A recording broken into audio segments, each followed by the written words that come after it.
पटना में बीजेपी कार्यकर्ता जो हैं वो हवन करते हुए नजर आ रहे हैं और नतीजों से पहले पूजा पाठ हो रही है। ये जानकारी देखिए सामने आ रही है।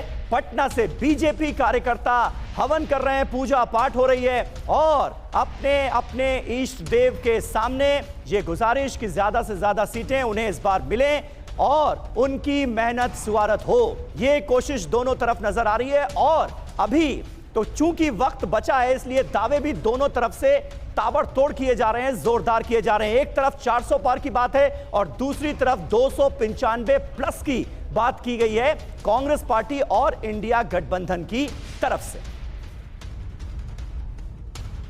और हमारे संवाददाता रुपेश कुमार इस वक्त पटना से हमारे साथ जुड़ चुके हैं। रुपेश, कुछ तस्वीरें भी दिखाएंगे क्या? पूजा पाठ वहां पर हमने सुना कि शुरू हो गया है, हवन हो रहा है, बीजेपी कार्यकर्ता हवन पूजन कर रहे हैं। बिल्कुल, देखिए यहाँ पर विजय घोष जय घोष कर दिया गया है और विजय तिलक भी लगा दिया गया है। आप देखिए यहाँ पर शंख की ये जो जयनाद इसको कह रहे हैं और यहाँ पर नरेंद्र मोदी रिजल्ट आने के पहले या फिर कहें कि रुझान आने के पहले ही इन्हें विजय तिलक लगा दिया गया है और ये अखंड यज्ञ यहाँ पे चल रहा है, पाठ यहाँ पर लड्डू भी बंटने शुरू हो गए हैं। इतना आश्वस्ति का भाव है भारतीय जनता पार्टी के कार्यकर्ताओं में कि मैं हूँ मोदी का परिवार, और ये तख्ते हाथों में लेकर के और यहाँ पर हवन और यज्ञ चल रहा है अखंड, जब तक संपूर्ण क्या अभी तो रुझान भी अब काउंटिंग शुरू भी नहीं हुआ है। पूरे भारत में माननीय प्रधानमंत्री नरेंद्र मोदी जी के नेतृत्व में एनडीए की सरकार बनने जा रही है और 400 से ज़्यादा सीट कैसे आए इसके लिए हम लोग हवन पूजन कर रखे हैं। और इंडी गठबंधन जो वायरस है जो पूरी तरीके से पूरे देश में दूषित कर दिया है, उसको इसी हवन कुंड में हम लोगों ने जलाने का काम किया है, नष्ट करने का।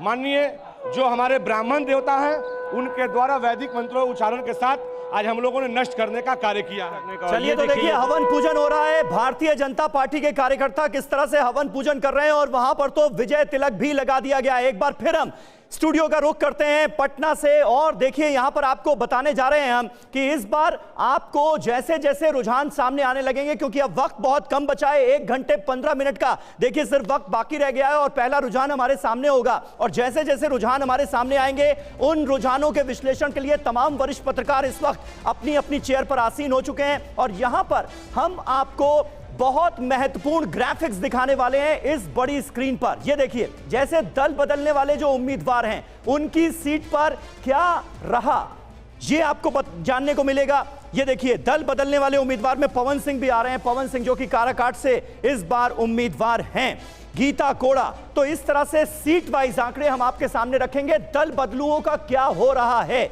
जनता ने उन्हें कितना समर्थन दिया, यह आपके सामने होगा।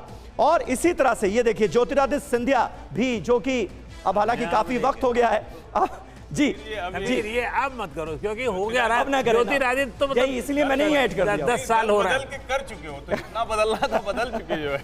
चलिए तो देखिए दल बदलने वाले रवनीत सिंह बिट्टू, दल बदलने वाले उम्मीदवार। इस तरह से एक एक उम्मीदवार आपके सामने आएंगे और जनता ने उन पर कितना भरोसा किया ये आपको जानने को मिलेगा। हर्षवर्धन जी, ये भी जानना बड़ा महत्वपूर्ण होगा। नहीं, मुझे लगता है कि ये एक बहुत रोचक होगा। और वैसे तो ये है कि मेरी निजी राय ये होती है कि ऐसे लोग जो इस तरह की पलटी मारते हैं, जनता को थोड़ा उनको पलटना चाहिए, इतना आसानी से नहीं निकल जाना चाहिए।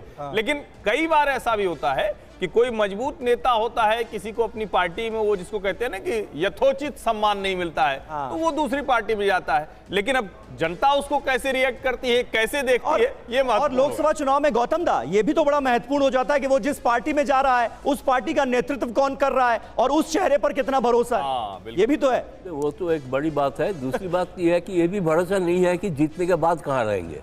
जो इसका स्वभाव होता है दल बदलने का, वो जहाँ पे सत्ता होता है वहाँ पे बदलते हैं। तो सत्ता को देख के बदलते हैं लोग।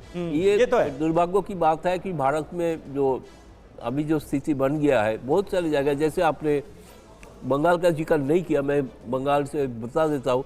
अर्जुन सिंह बैरकपुर से जीता था, जीतने के बाद तृणमूल ज्वाइन किया, चुनाव का पहले फिर भाजपा आ गया। अभी सुदीप बंदोपाध्याय के खिलाफ जो लड़ रहे हैं तापस राय, अभी 5 बार का तृणमूल का विधायक है, वो उसके खिलाफ लड़ रहे, मजबूत मुकाबला कर रहा है। ये बात सही है। इसलिए बाकी राज्यों में हर जगह पे दल बदलू तो सब जगह से है। और सब पार्टी से एक नोटिस दिया जाता है मीडिया को लिए, कोई विशिष्ट जन आज एक एमिनेंट पर्सन ज्वाइन करने जा रहा है, करने वाला है। बिल्कुल। दल जो तो दल बदलुओं के साथ जनता ने क्या रवैया अख्तियार किया इस बार 2024 के लोकसभा चुनावों में, ये देखने वाली बात होगी। ये देखिए, जब तक हम लोग बात कर रहे थे तब तक हमारे जो ग्राफिक्स टीम ने जो ग्राफिक्स फायर किए हैं, अलग अलग चरण में कितनी सीटें हैं और उनके नतीजे क्या रहे, पहले, दूसरे, तीसरे, चौथे, पांचवें, छठे, सातवें, ये सारा डेटा आपके सामने आ गया। गौतम दा ने बहुत बढ़िया कहा, ये बात दर्शकों को और ठीक से सुननी चाहिए कि जो दल बदलू होते हैं उसको कहा जाता है सम एमिनेंट पर्सनैलिटी। देखिए, ये पार्टी विशेष जो है वो भेजती है सूचना, नाम भी ले लेते हैं। भारतीय जनता पार्टी जो है वो जब सूचना भेजती है तो लिखा जाता है कि एक बहुत महत्वपूर्ण आदमी इसमें ज्वाइन करने वाला है, तो ये होता है। लेकिन ये दल बदलू का इतिहास अगर आप देखेंगे तो फिर वो आप आया राम गया राम से जो खेल शुरू हुआ, और उसके बाद अब जनप्रतिनिधि कानून बदल गया। लेकिन क्या जनप्रतिनिधि कानून सही में इसमें सफल रहा है? अब लोग उसके आगे गले। देखिए ग्राफिक्स पर क्या आ गया, टीएमके डीएमके की यहाँ पर जिक्र हो रहा था। क्षेत्रीय क्षत्रप, अलग अलग राज्यों के जो क्षेत्रीय क्षत्रप हैं उनकी परफॉर्मेंस कैसी रही, क्या असर डालते वो नजर आए वोटर्स के जनमानस पर, यह भी हम आपको यहां पर बताएंगे सिलसिलेवार तरीके से।